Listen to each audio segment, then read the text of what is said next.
일어나셔서 하나님께서 주시는 말씀 봉독하도록 하겠습니다. 창세기 11장 1절에서 9절 돌아가면서 봉독하도록 하겠습니다. 제가 1절 읽겠습니다.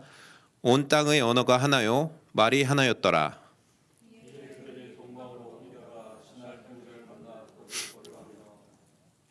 서로 말하되 자 벽돌을 만들어 견고히 굽자 하고 이에 벽돌로 돌을 대신하며 역청으로 진흙을 대신하고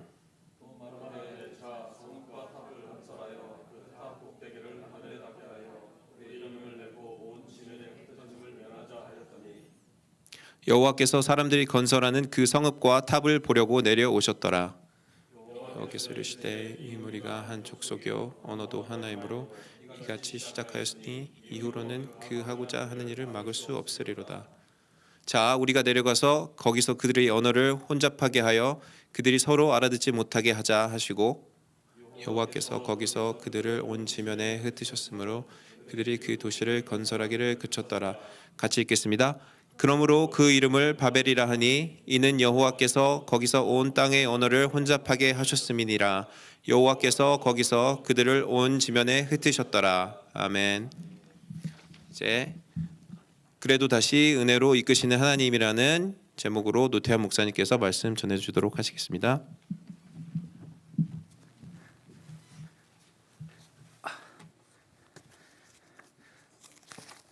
잠시 기도드리겠습니다.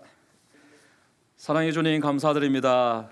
거룩한 주일 하나님 앞에 나와 온전히 하나님의 이름의 영광을 높이며 또 우리가 기쁨으로 하나님께 찬양을 드리게 하시니 감사드립니다.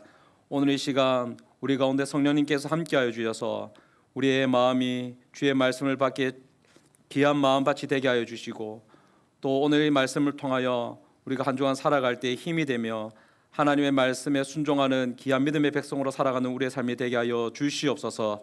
감사드립니다. 예수님 이름으로 기도드립니다. 아멘. 네, 제가 3월 3일 날 이제 한번 오고 이제 3월 마지막에 왔는데요. 네. 두 번 뵈니까 더 반갑네요. 네. 좌우 서로에게 하나님의 은혜가 함께 하십니다라고 한번 인사했으면 좋겠습니다. 오늘 제가 창세기 11장 1절에서부터 9절 말씀으로 말씀을 전하려고 하는데요. 11장 이 말씀과 연결되어 있는 노아 홍수 이야기 잠시 언급을 하고 그리고 10장과 11장의 말씀을 함께 말씀을 나눌 수 있도록 그렇게 하겠습니다.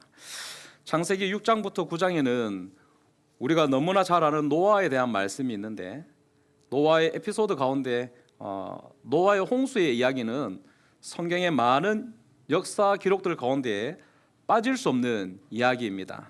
그리고 오늘 말씀도 노아의 홍수의 이야기와 연결되어 있기 때문에 제가 잠시 말씀을 전하려고 하는데 노아의 시대에 사람들의 죄악이 너무 심하여서 하나님께서는 그 지으신 것들에 대해 한탄하시며 홍수로 심판하셨습니다. 그러나 언약에 신실하신 하나님께서는 여호와께 은혜를 입은 노아와 그의 가족들 그리고 모든 혈육 있는 생물들을 하나님의 명령대로 노아가 지은 방주에 이끄셔서 그들을 구원해 주셨습니다. 그리고 다시 노아와 그의 가족들과 모든 생물들이 방주로 나왔을 때 하나님께서 그들에게 명령하신 것은 딱 하나였습니다. 생육하고 번성하라. 생육하고 번성하라는 명령과 같은 축복을 하나님께서 하셨습니다. 그러면서 이 명령과 같은 축복으로 하나님은 다시 한번 노아와 그의 자녀들과 그의 후손들에게 언약을 신실하게 지켜나가시는 하나님을 보여주십니다. 그리고 이어서 창세기 10장과 11장의 흐름은 10장에 족보의 내용이 있고 그리고 11장에 오늘 읽은 바벨탑 사건과 그리고 바벨탑 사건 말미에 10장에서부터 이어져 왔던 그 족보가 바벨탑 사건으로 잠깐 끊긴 다음에 다시 그 족보가 이어지는 것을 보게 됩니다. 그런데 우리가 이 족보라고 하면 가계대로 그냥 쭉 이어져야 되는데 그리고 기록이 되어졌다면 끊김없이 그냥 쭉 이어져야 되는데 이 바벨탑 사건을 중간으로 하여서 족보가 중간에 바벨탑 사건으로 해서 이 족보의 흐름이 끊기게 되는 것을 봅니다. 그래서 그 이후에 사람들이 이 족보에 관해서 읽어볼 때에 족보가 하나로 쭉 이어져야 되는데, 서술되어야 되는데, 기록이 하나로 쭉 이어져야 되는데 왜 갑자기 이 바벨탑 사건이 이 족보 가운데 들어와서 흐름을 끊지? 이 바벨탑 사건이 어떤 사건이기에, 족보와 어떤 관련이 있기에 갑자기 족보 가운데 딱 들어와 있지? 사람들이 조금 궁금해했을 수도 있을 것입니다. 그래서 오늘 말씀을 통해서 오늘 이 10장과 11장의 말미에 있는 이 족보가 하나로 연결되어 있지 않고 왜 이 바벨탑 사건이 이 족보 가운데 들어있는지, 그리고 바벨탑 사건을 통해서 노아 홍수 이전의 후손들과 그리고 노아 홍수 이후의 사람들의 삶은 어떻게 달랐는지, 그리고 마지막으로 바벨탑 사건 이후에도 하나님의 언약은 변함이 없으셨는지를 오늘 말씀을 통해서 나누려고 합니다. 네, 오늘 창세기 10장 1절에서 알 수 있듯이 10장과 11장은 홍수 이후에 일어난 이야기입니다. 그리고 10장은 셈, 함, 야베스의 후손들의 족보가 나오는데, 여러분 족보를 적을 때 나의 순서대로 적지 않습니까? 그런데 오늘 족보를 보면 거꾸로 기록되어져 있습니다. 야벳, 함, 셈, 역순으로 기록되어 있다라는 것입니다. 노아의 아들들의 후손이 소개된 후에 마지막에는 이들이 이미 여러 언어와 종족과 나라에 흩어져 살고 있다라고 기록되어져 있습니다. 오늘 제가 PPT 화면을 준비했는데 잘 보이시나요? 우리 2절과 5절, 6절과 20절 차례대로 한번 읽어보도록 하겠습니다. 시작. 야벳의 아들들은 여러 나라 백성으로 나뉘어서 각기 언어와 종족과 나라대로, 함의 아들들은 화면을 보시고 읽으시면 되겠습니다. 함의 아들들은 각기 족속과 언어와 지방과 나라대로였더라. 그리고 또 셈의 아들은 뭐라고 되어 있습니까? 그 족속과 언어와 지방과 나라대로였더라. 그리고 10장 32절에 함께 읽겠습니다. 시작. 홍수 후에 이들에게서 그 땅의 백성들이 나뉘었더라. 오늘 우리 말씀을 보면 10장에서 노아 후손들이 이미 각기 족속과 언어와 나라대로 흩어져 있는 결과를 보여주고 있습니다. 그렇다면 이 결과가 나타난 원인은 어디에 있을까요? 이미 나라와 족속과 언어대로 이 흩어진 이 결과의 원인이 우리가 어디에 있는지 알아야 되지 않겠습니까? 바로 그 원인은 오늘 우리가 읽은 11장의 말씀에서 찾을 수 있습니다. 오늘 우리가 읽은 11장 1절에서는 노아 홍수 위의 후손들이 바벨탑 사건 이전에는 언어가 하나요, 말이 하나였더라라고 하면서 흩어지지 않은 상황을 묘사하고 있는데, 바벨탑 사건 이후에 하나님께서 노아의 후손들을 흩으셨다, 온 지면에 흩으셨다라고 말합니다. 그래서 우리는 10장에서 결과를 먼저 보고 그 다음에 11장에 그 결과의 원인을 보고 있는 것입니다. 즉 11장의 바벨탑 사건이 10장의 민족들이 흩어지게 되는 원인이 되었다라는 것입니다. 그리고 이 바벨탑 사건은 노아 후손들의 삶이 하나님 앞에서 어떤 삶이었는지를 대변해 줍니다. 우리가 10장의 족보를 읽어가다 보면 유독 한 사람, 니무롯에 대해서 8절부터 12절까지 쭉 설명하고 있습니다. 다른 사람들은 이름과 그가 낳은 자손에 대한 언급뿐이라면 이 니무롯에 대해서는 그가 어떤 사람이었는지에 대해서 자세하게 설명을 하고 있습니다. 니무롯에 대해서 뭐라고 표현을 하냐면 첫 용사이며 여호와 앞에 용감한 사냥꾼이라고 그렇게 합니다. 여기 보면 첫 용사라고 되어 있는 여기가 기볼입니다. 용사라는 뜻입니다.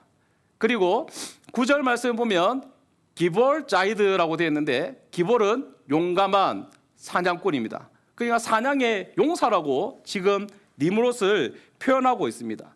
또 하나는 니므롯을 어떤 사람이라고 표현하고 있냐면 레센을 건설한 사람이라고 표현하고 있습니다. 첫 용사 그리고 성읍을 건설한 사람, 홍수 이전의 사람들 중에 이 두 가지를 한 사람이 있습니다. 첫 번째는 가인이 에녹성을 쌓았고, 그리고 네피림이라는 사람을 용사라고 불렀습니다. 그런데 여러분 한번 생각해 보십시오. 가인과 네피림은 하나님 앞에서 선한 사람들이었습니까? 성경에 그렇게 기록되어져 있지 않습니다. 이 가인과 네피림은 하나님 앞에 죄를 범하며 점점 타락의 길로 갔던 인물들이었습니다. 그리고 니므롯에 대해서는 가인의 성 건축과 네피림의 용사를 합쳐서 사용했다는, 이렇게 니므롯에 대해서 가인의 성 건축과 그리고 네피림의 용사를 합쳐서 사용했다는 것은 이 니므롯의 삶이 하나님 앞에서 죄를 범하며 살았던 홍수 이전의 사람들의 삶의 방식과 전혀 다름이 없었다라는 것을 말해주고 있습니다. 또 하나, 니므롯의 삶이 홍수 이전의 사람들의 삶의 방식과 같았다라는 사실을 여호와 앞에 사냥꾼이다라는 그 말씀을 통해서 우리가 알 수 있습니다. 여러분, 여호와 앞에 용감한 사냥꾼, 이렇게 우리가 읽으면 어떤 느낌이 듭니까? 좀 긍정적으로 들리지 않습니까? 야, 이 얼마나 용감하고 그리고 사람들을 보호해주고 멋진 사람이었으면 여호와 앞에 사냥꾼이다라는 이런 표현을 썼을까? 그런데 이 여호와 앞에 용감한 사냥꾼이다라는 이 표현은요, 우리가 그냥 단순히 읽는 것처럼 씩씩하게 용감하게 동물을 잡거나 그리고 사람들을 보호해줬던 그런 표현이 아니었습니다. 오늘 9절 말씀에 보면 여호와 앞에 용감한 사냥꾼이다라고 되어 있는데, 이 용감한 사냥꾼을 다시 한번 읽어보면, 죄송합니다, 이거 히브리어를 제가 읽었는데 몇 단어가 아니니까 그냥 이 해석을 하기 위해서 제가 어쩔 수 없이 사용한 거거든요. 그래서 정말 죄송하지만 조금 하겠습니다. 이 용감한 사냥꾼의 기볼 차이드라고 되어 있습니다. 그런데 니므롯을 사냥꾼이라고 이야기 안 하고 수식어를 붙여서 용감한 사냥꾼이다라고 이야기하거든요. 그런데 이 용감한이라는 언어가 어디서 나오냐면 8절에 벌써 나오고 있습니다. 뭐라고 되냐면, 우리 한번 읽어보겠습니다. 시작. 구스가 니므롯을 낳았으니 그는 세상의 첫 용사라. 여기까지만 해도 니므롯에 대해서 우리가 그렇게 부정적으로 생각할 필요가 없다라는 거예요. 이 8절에 있는 기뽀를 용감한이라는 이 말을 그대로 사용하고 있거든요. 그런데 이 기뽀이라는 이 단어가 어디에 나오냐면 창세기 6장 4절에 나와 있습니다. 여기 보면 하네피림, 하햄, 하기뽀림이라고 되어 있거든요. 이게 뭐냐면 네피림들, 그리고 그때의 하기볼 용사들이라는 거예요. 그 당시에 용사들을 말하는 건데, 여기에서 6장 4절에 나와 있는 하네피림, 하기뽀림, 하햄, 이 하햄이 그 당시라는 것을 말하는 거거든요. 그러면 6장 4절에 그 당시에 네피림이었고 용사했던 사람들의 그 당시의 모습은 어땠는가? 다 같이 한번 읽어보겠습니다. 시작. 그때에 온 땅이 하나님 앞에 부패하여 포악함이 땅에 가득한지라. 지금까지 말씀을 따라서 비교해 본다면, 우리가 니므롯에 대해서 여호와 앞에 용감한 사냥꾼이라고 말한 이것이 그냥 그대로 용감한 사냥꾼이 아니라, 이 용감한 사냥꾼의 용감한 기뽀이라는 이 형용사를 우리가 역추적해 보면, 이 용감한이라는 이 단어가 부패한 그때에 네피림의 사람들에게 사용했던 용어라는 것이에요. 네피림의 사람들은 어떠한 사람이었습니까? 네피림이 등장했던 그때에 온 땅이 하나님 앞에 부패하여 포악했다라고 이렇게 단정 짓고 있습니다. 이 시대를 대표했던 인물이 누구라고요? 네피림인 거예요. 그렇기 때문에 지금 니므롯에 대해서 용감한 사냥꾼이다라고 말하는 것은 결코 우리가 생각하는 것처럼 긍정적인 것이 아니라 홍수 이전의 네피림처럼 포악하고 난폭하였던 사람들처럼 이 니므롯도 홍수 이후의 세대를 대표하는 이 니므롯도 하나님 앞에 부패하고 악하였다라는 것을 우리에게 말해주고 있는 것입니다. 그리고 우리는 홍수 위의 사람들이 죄의 길로 걸어가고 있는 정황을 또 한 번 발견할 수 있습니다. 바로 오늘 본문 말씀의 바벨 성읍과 탑입니다. 바벨탑과 성읍을 건설하는 사람들의 목적은 분명합니다. 그들의 목적은 무엇이었을까요? 오늘 4절 말씀에 분명히 기록되어져 있습니다. 다 같이 한번 읽어보겠습니다. 시작. 성읍과 탑을 건설하여 그 탑 꼭대기를 하늘에 닿게 하여 우리 이름을 바벨탑과 성읍을 쌓은 목적이 무엇입니까? 우리 이름을 내는 것입니다. 여기서 이름을 내고자 하는 사람들의 욕망은 명예를 얻거나 그냥 사람들의 존중을 받는 그런 뜻이 아닙니다. 여기서 이름을 낸다라는 것은 하나님과 같이 되려는 모습입니다. 홍수 이전에 하나님과 같이 되려고 했던 인물들이 있었는데 누군지 아십니까? 아담과 하와입니다. 아담과 하와가 하나님께서 먹지 말라고 금하셨던 선악을 알게 하는 열매를 그들이 먹었단 말이에요. 그들이 먹었던 이유가 무엇입니까? 사탄의 유혹에 넘어갔을 때 하나님과 같이 될 줄 알고 하나님과 같은 주권을 가질 줄 알고 그들이 선악을 알게 하는 열매를 먹었다라는 것입니다. 그런데 이 선악을 알게 하는 열매를 먹는 것은 얼마나 큰 죄인지 모릅니다. 왜냐하면 그 선악을 알게 하는 열매를 먹는 순간 세상에 무엇이 들어오게 되었습니까? 죄가 들어왔기 때문입니다. 그래서 하나님과 같이 되려고 하는 욕심은 온 지면에 우리 이름을 내고자 하는 그 생각은 바로 죄의 구렁텅이로 빠지게 하는 시초다라는 것입니다. 여러분, 죄의 구렁텅이로 빠지게 되는 그 첫 단추를 가장 잘 보여주는 사건이 있는데 어떤 사건이냐면 바로 사사시대의 기드온입니다. 기드온이 사사가 된 이후에 자기 아들의 이름을 아비멜렉이라고 지었습니다. 아비는 나의 아버지, 멜렉은 왕이거든요. 근데 이 아비멜렉 누가 이름을 지었습니까? 기드온이 자기 아들 아비멜렉의 이름을 지었단 말이에요. 기드온이 아비멜렉의 이름을 나의 아버지는 왕입니다라고 이름을 지었을 때 어떤 의도를 가지고 이름을 지었겠습니까? 여기서 아비멜렉의 아버지는 누구입니까? 기드온이죠. 나의 아버지가 기드온입니다. 멜렉은 왕이거든요. 아비멜렉의 이름을 통하여서 기드온은 자기의 사심을 드러낸 거예요. 사사시대에 진짜 하나님은, 우리의 왕은 하나님이신데 기드온의 마음에는 내가 하나님의 자리에 있는 왕이다라는 것을 나타내주고 있는 것입니다. 그런데 정말 공교롭게도 이렇게 하나님의 자리에 오르려고 하는 그 순간 이 사사기의 기록이 역사적인 시간의 흐름으로 기록된 것은 아니지만 우리가 사사기의 기록을 쭉 읽다 보면 정말 공교롭게도 기드온의 이 사사에게 무너지는 그 시점부터 차례대로 사사들이 무너지는 것을 보게 됩니다. 무엇을 말해주는 것입니까?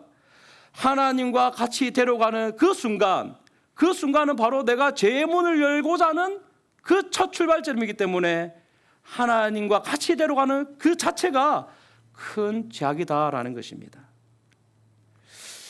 오늘 기드온이 자신이 왕이다라는 것을 이스라엘 백성들에게 선포하면서 내가 진정 이스라엘의 왕이다, 하나님의 자리에 자기가 앉으려고 하는 죄의 모습을 우리에게 보여주었습니다.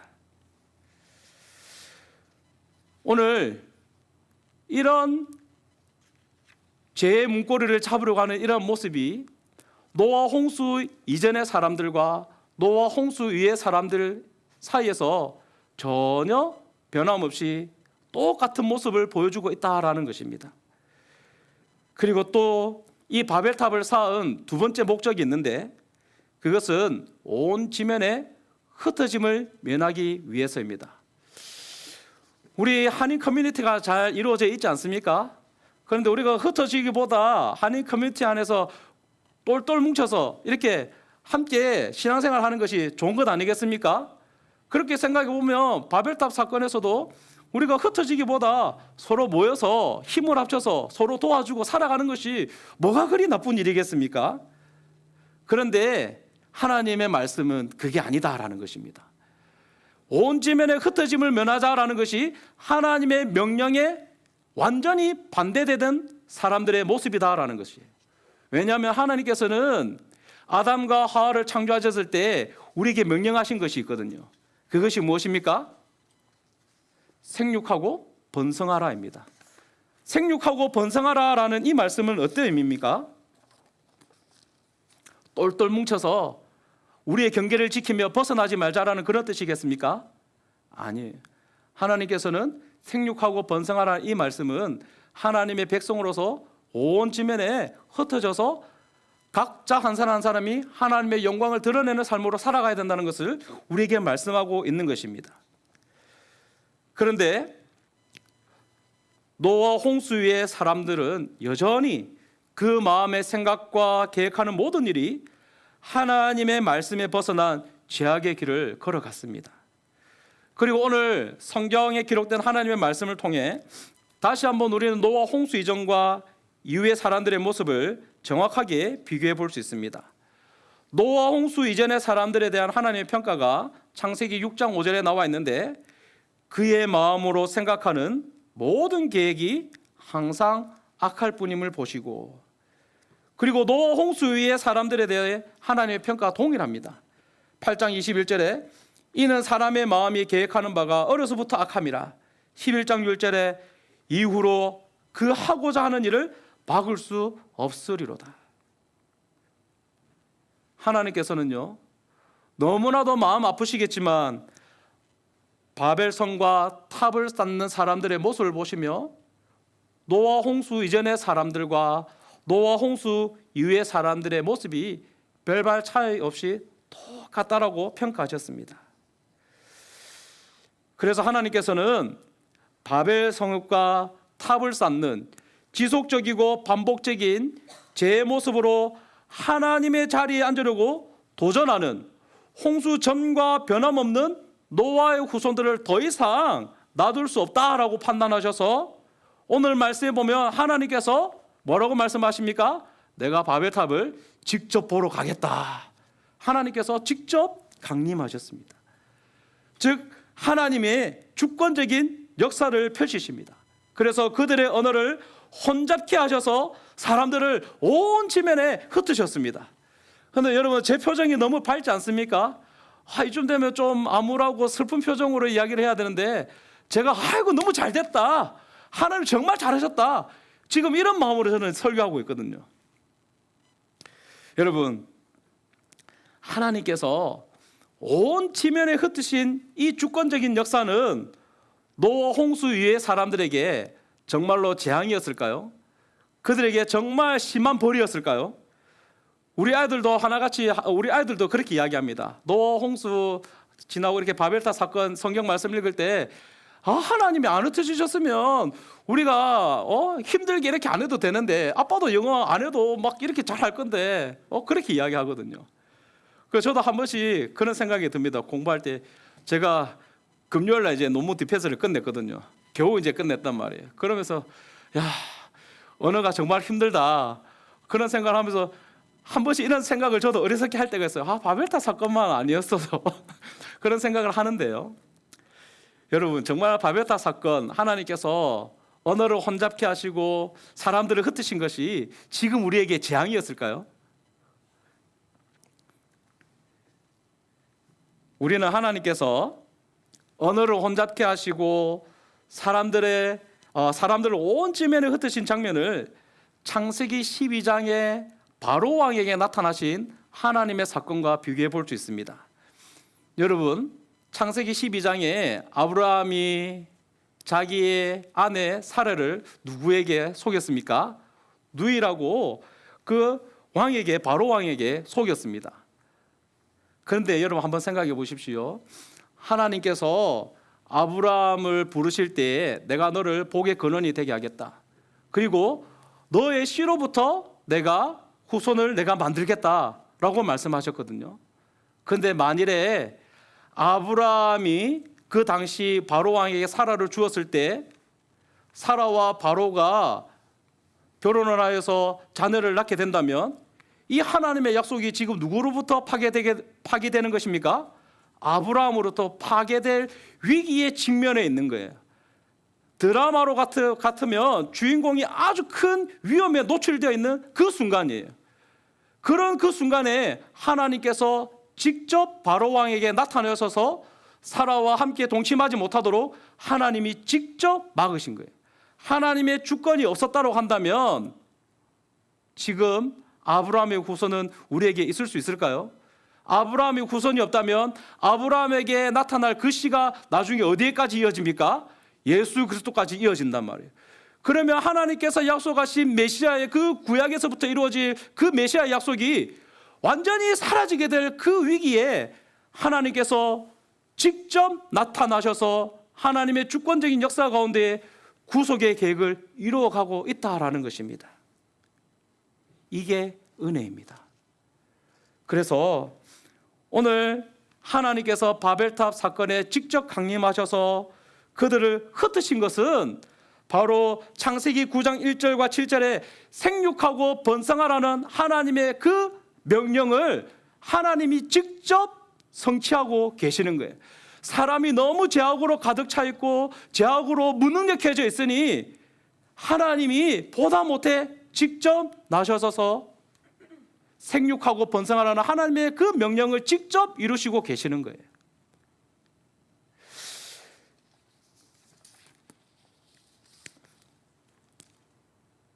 하나님께서 바벨탑 사건에서 주권적으로 생육하고 번성하는 하나님의 명령을 하나님이 직접 이루시는 것은 그 당시에 바벨탑 사건에 놓여있던 사람들이 봤을 때는 재앙이고 슬픔이고 아픔이었겠지만 하나님의 계획 안에서는 그것이 그들에게 축복이었다. 그 당시의 후손들에게만 축복인 것이 아니라 지금 우리에게 축복인 것입니다. 그리고 오늘 우리는 바벨탑 사건 이후에 하나님의 모습을 다시 한번 보게 되는데, 여러분 노아 홍수 이전의 사건에서 사람들이 죄를 지었을 때는 하나님의 은혜가 직접적으로 우리가 볼 수 있도록 나타났습니다. 아담과 하와가 선악을 알게 하는 열매를 먹고 났을 때 하나님께서 아담과 하와에게 어떤 은혜를 베풀어 주셨습니까?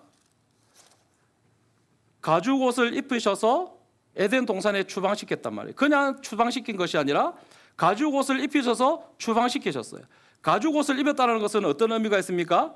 가죽이 있으려고 하면 동물의 희생이 있어야 된다는 것이죠. 그 희생은 나중에 예수 그리스도를 나타내는 예표가 되는 거거든요. 그렇다고 한다면 그 희생으로 말미암아 가죽 옷을 입었다는 것은 바로 우리가 지금 예수 그리스도의 보혈의 피로 예수 그리스도의 십자가의 은혜로 제사함을 받았고 구원을 받았듯이 하나님께서 죄를 지은 아담과 하와를 다시 구원해 주셨다라는 것을 보여주는 사건이에요. 그 은혜를 직접 보여주시는 거거든요. 또 하나는 가인이 아벨을 살해한 이후에 그냥 유리하는 자가 되었을 때 가인이 뭐라고 이야기했습니까? 나 다른 사람들에게 죽임을 당할 수도 있겠다. 하나님 저를 보호해 주세요라고 이야기했을 때 하나님이 그냥 내치지 아니하시고 가인에게 이마에 표를 주셔서 다른 사람들의 그 해침으로부터 보호해 주셨습니다. 마찬가지로 노아 홍수 이후에 하나님께서는 무엇을 보여주셨습니까?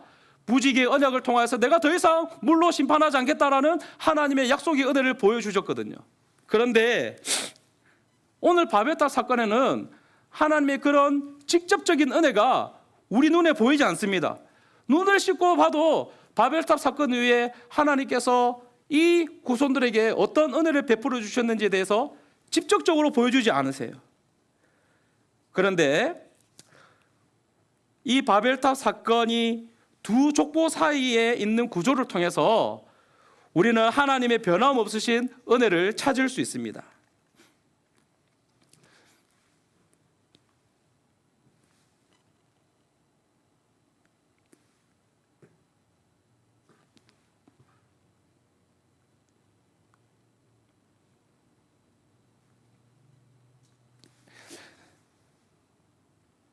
우리 오늘 그 10장의 족보에서 보면 제가 셈, 함, 야벳으로 되어 있지 않고 야벳, 함, 셈의 순으로 기록되어 있는데, 셈의 후손들 가운데 에벨의 두 아들을 낳는데 이 형의 이름은 벨렉이고 아우의 이름은 욕단입니다. 욕단. 그리고 10장은 욕단의 후손만 기록하며 이 욕단의 족보의 기록의 끝이 어디로 이어지냐면 바벨탑 사건으로 이어지는 거예요.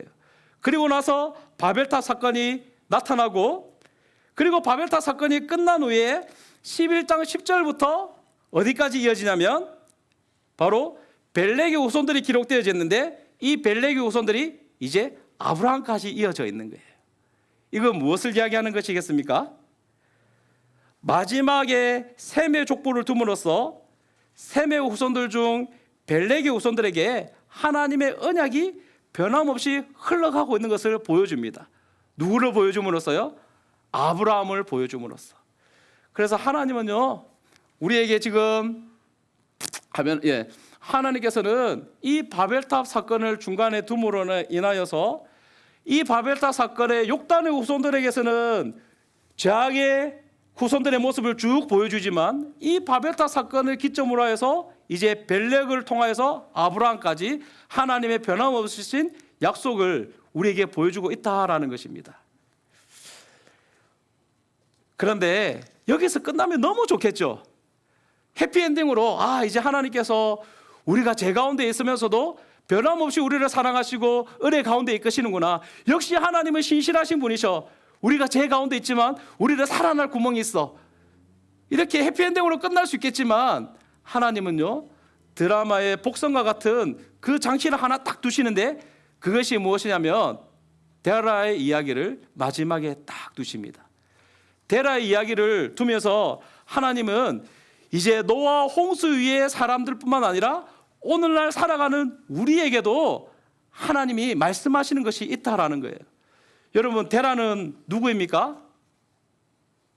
아브라함의 아버지죠. 그런데 이 데라에 대해서 자세하게 기록되어 있는데, 여호수아 24장, 제가 잘못 기록했는데 여호수아 24장 2절 말씀 다 같이 한번 읽어보겠습니다. 시작.